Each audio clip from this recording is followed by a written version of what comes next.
மீன் கடைக்கு போயிட்டு வந்தேன்னு சொன்னேன் பார்த்தீங்களா? கடைக்கு போயிட்டு வந்ததுமே கொஞ்ச நேரம் ரெஸ்ட் எடுத்துட்டு கிச்சன் பக்கம் தான் வந்தாச்சு. இன்னைக்கு நம்ம கிச்சன்ல என்னென்னலாம் சமைக்க போறோம்ன்னு பார்த்தீங்கன்னா, இன்னைக்கு பர்மா ஸ்டைல் ஸ்பெஷலா பார்த்தீங்கன்னா, ஒரு மீன் சீபியம் தான் பண்ண போறேன். இது பார்த்தீங்கன்னா, பக்காவான பர்மா ஸ்டைல்லாம் கிடையாது. எனக்கு தெரிஞ்ச வகையில செஞ்சிருக்கேன் நானு. எங்க மாமியார் அடிக்கடிக்கு செய்வாங்க. பசங்களும் ரொம்ப அதிகமா விரும்பியும் சாப்பிடுவாங்க.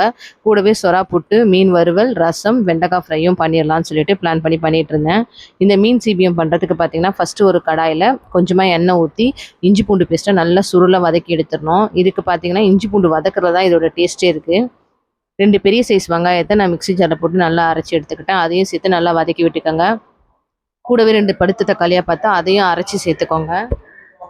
நல்லா இது சுருள வதங்குனதுக்கு அப்புறமா பார்த்தீங்கன்னா, வெறும் மிளகாத்தூளும் கொஞ்சமா உப்பும் போட்டுக்கோங்க. இதுக்கு வெறும் மிளகாத்தூள் தான் கரெக்ட்டா இருக்கும். வெறும் மிளகாத்தூள் நல்லா போட்டு நல்லா அது எண்ணெயிலேயே வதக்கி எடுத்துட்டு, கூட தேவையான அளவு தண்ணி ஊத்தி நல்லா ஒரு பக்கம் கொதிக்க விட்டுறலாம். சைட் பை சைடே பார்த்தீங்கன்னா, நான் சொறா புட்டும் ரெடி பண்ணிட்டு இருந்தேன். ஃபிஷ் ஃப்ரையும் ஒரு பக்கம் வெந்துட்டுருக்கு. ஏன்னா மீன் கொதிச்சு வரும்போது நம்ம ஃப்ரை பண்ண மீன தான் போட போறோம். அதனால முன்கூட்டியே நான் வந்துட்டு ஃப்ரை பண்ணி எடுத்துட்டேன். இப்ப நல்லா எண்ணெய் பிரிஞ்சு வரா மாதிரி இருக்கு. இப்ப நம்ம ஃப்ரை பண்ணி வச்சிருந்த ஃபிஷ்ஷையும் சேர்த்து இறக்கிட்டோம்னா, சூப்பரான மீன் சீபியம் ரெடி ஆயிடும். கடைசியா பார்த்தீங்கன்னா, கொஞ்சமா கொத்தமல்லி தூவி இறக்குனீங்கன்னா, சூப்பரான மீன் குழம்பு ரெடி. சைட் பை சைடே நான் சாப்பிடுறதுக்கு ஃபிஷ் ஃப்ரையும் ரெடி பண்ணி வச்சுட்டேன்.